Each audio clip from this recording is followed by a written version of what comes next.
Welcome to my channel, J.I. Colorist. My name is Jody, and today we're going to look at how and why I disc bind my adult coloring books. This is one of the frequent questions that I get when I post pictures of my completed pages. So I hope that this short video helps you understand how I do it, why I do it, and whether or not it's an option for your coloring books. This video is going to be in 3 easy topics: how, why, and some examples. So let's get started. The first thing you're going to need to do is obviously decide whether or not you want your adult coloring book to have the disc to be disc bound. Some coloring books I don't disc bind, I leave alone, and that's ones that lie flat nice, or maybe ones that don't have pictures that transfer between 2 pages. But this coloring book is one that I likely will disc bind, and that's because while it lays down fairly flat, it's still going to be a problem for me to get backgrounds into the spine area. So if I've decided that yes, I'm going to disc bind, then the first things I'm going to need to do is remove the spine. There's 2 methods that I personally have done to remove the spines. I'll show you the home method. You take your book on some type of mat, preferably. I use a metal ruler. I use a sharp X-Acto knife, and you continue to do this and remove this spine like that. Personally, I would do that if it's a thinner book. It's a book that, I didn't spend a lot of money on maybe. But otherwise, my preferred method is taking the book to my local print shop, and for $2.25, I believe was the last one, they'll use a machine and they will cut the spine off for me. I'll pick the book up, it'll be loose, the paper will be loose, so I'll just have a clamp around it until I get home. But they've done a nice clean edge and the spine is gone. So now that we've got a book with no spine, we need to have a few extra pieces of equipment at home in order to make this happen. You're going to need a punch. I have 2 punches, and I'll explain to you the difference between the 2, the pros, the cons, and what I would recommend. So the first punch I bought from Michael's, and it's a Create 365 made by the Happy Planner. It says it's a maximum of 3 sheets, and that's 3 sheets of copy paper. As you know, a lot of coloring books have thicker paper. So as an example, this is a 80-pound piece of paper. You slide it into the guides. This guide,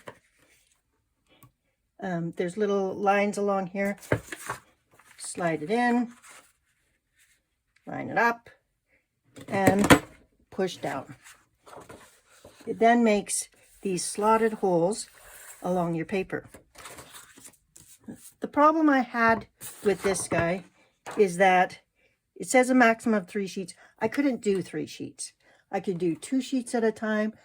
If I wanted to punch cardboard, it was just too thick, so you couldn't get in. It would get jammed in there. So it got to be very frustrating. So after completing 1 book of using this machine, I was like, okay, I need to try the heavier duty machine. So then I went to my local Staples stationery retailer and bought the Arc punch. This is a heavier duty punch. It has a lock unlock button. It has a better guide. This guide will slide up and down, so you can decide how big your coloring book is. Get another piece of paper. And I typically have mine there. You slide it in. You can do multiple pages with this one. So I usually do about 4 pages at a time, which you probably could do more, but I'm not exactly a big person, so less is a little bit more for me. It does cardboard, it does plastic, nice, clean. And if you notice, the difference also is this is a little bit longer here, and this is a little bit shorter. So this just intrudes less on the page for me, so it just was a little bit better. So I decided to get the ARC. This was $45 Canadian on sale, so just keep an eye out for that. The next thing you're going to need are discs. Discs come in a variety of sizes and materials. These two are from the Happy Planner.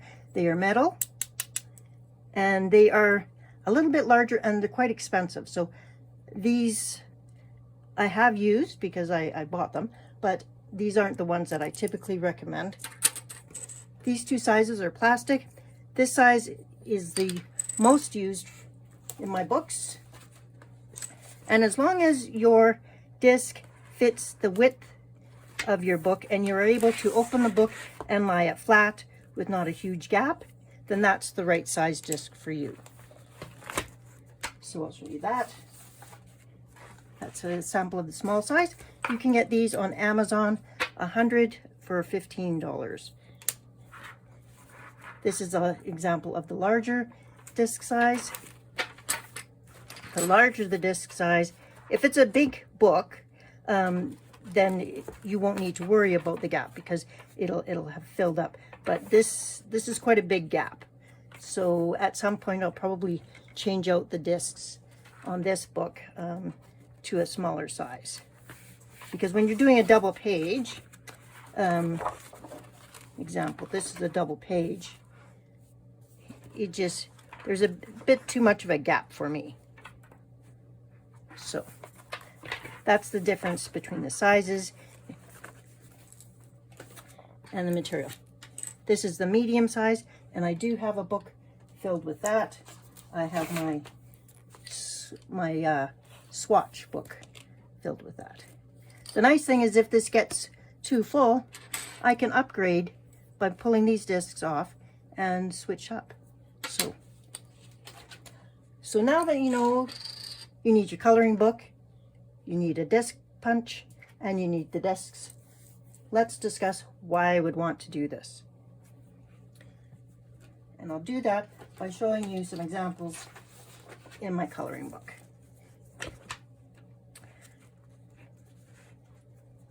So here's a book that I am currently working on and trying to complete this year. And as you can see, I like to color all the way to the edge. So by removing the page, I don't have the spine getting in my way. The book lies flat if I wanted to color within the book, but typically I take the paper out.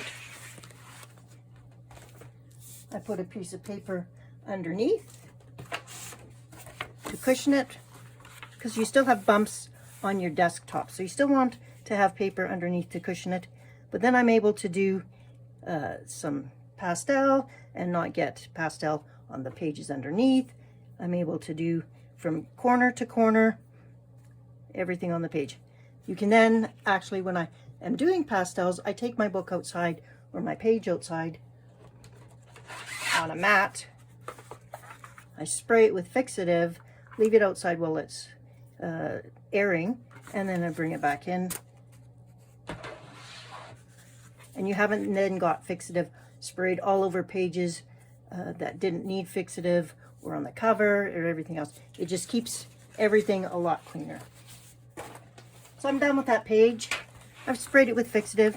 I just simply bring it back and pop it back in by pressing down on the pages. Now, as long as you're not taking and ripping it out violently, but you're being gentle and being cautious, then you should have no problem removing and placing back pages. The other reason why I do that is because a lot of us do use pastels or multimedia in our books, and we are worried about transfer pastels to the opposite page. So all I do is, instead of putting a piece of tissue paper like everyone else, is I actually put holes in it and snap it in. And then the tissue paper isn't going to fall out when I move the book around, when I'm flipping pages. It's in there permanently. So this is typically what a lot of us was using, was glassine paper. And I'm like, I have a lot of old reports that I, no longer need, report covers. So all I've done is I've cut them down to the size of the book. I've put holes from the punch on them. And there were existing holes from the bindings before, but all I did is put new holes in there and then I snap it in. So now I have a protective cover in here, but you can see through it. So it's just kind of something able to reuse stuff that we already have at the house. Now, because I have all these different covers and see that it doesn't go to the edge, I don't want to color in my book and there's going to be bumps and papers and stuff like that. So that's the other thing is once you start putting in papers in your book and you're coloring, the surface is uneven. So by removing your paper, coloring it elsewhere, I'm not getting any bumps from other papers. I'm also not pushing down on my book and leaving indents and transfer from other medium onto page below. Because it doesn't matter if you even have, you've got cushioning paper beneath or behind the page that you're working on. You're still applying pressure, and pages down below are going to be marked up and transferred. That's just the way it goes. Pencil does not ever totally not move, even when you've added fixative. So that is why I do it. I like my books to lie flat. I like to be able to add pages. Now the other thing is some basic examples of how I've done disc binding. So one is a lot of us have a swatch book. This is a swatch book that I bought from Coloring Bliss, and I got it in the multimedia. So I purchased this book unbound. Typically their binding is up at the top, which is awesome, but I wanted to be able to disc bind it and add my own stuff. So the first thing you'll notice is that I have a laminated cover, and I did that simply by taking their existing cover.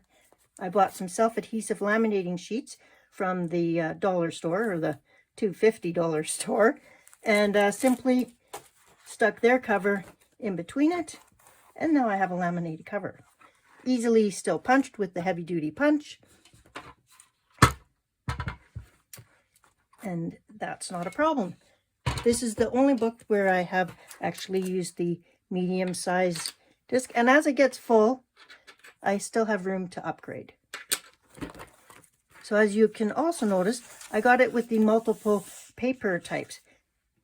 I added my own tabs, colored pencil, markers, mixed media, and for the mixed media, I'm also able, because it's my book and it's disc bound, I can add my own watercolor paper and do my swatches on watercolor paper. So when I bought this book, watercolor paper was not one of the features of the book, and I was able to add that to myself. The other thing you can do is add other papers.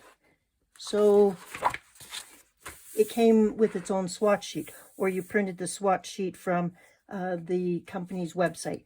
You can simply print it off and add it to your existing swatch book.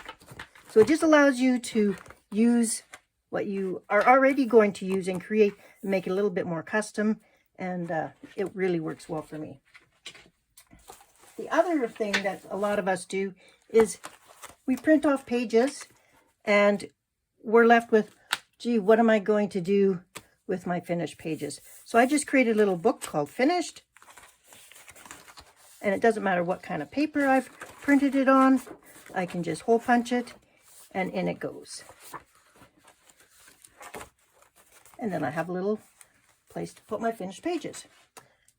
This is also, some of us buy books off of Etsy in PDF form, or this is Joanna Basford's Flourish book that she published during COVID lockdown. I've simply printed the the book on my own paper, and I punched it. I added a little chipboard on the back. I used the self-laminating sheet again on one of the pictures from it. I didn't like the background on how I had done it, so I changed my mind. I just fussy cutted it out and put it on a book. And now I have my own Flourish book. You can get extra things, you know, if you're into planning and stuff, you can buy stuff with already the holes pre-cut. But because you have the punch, you don't need to do that. You can, you know, save your money, just use regular copy paper, make your own tabs, your own stuff. So I would recommend the Arc punch. Like I said, I bought mine from Staples, the stationery store. You need some discs. And that's about it. So I hope that this video explains how I disc bind, why I disc bind, and then you can make your decision whether disc binding is an option for your coloring books. Thank you for watching, and I'll see you in the next video. Bye-bye.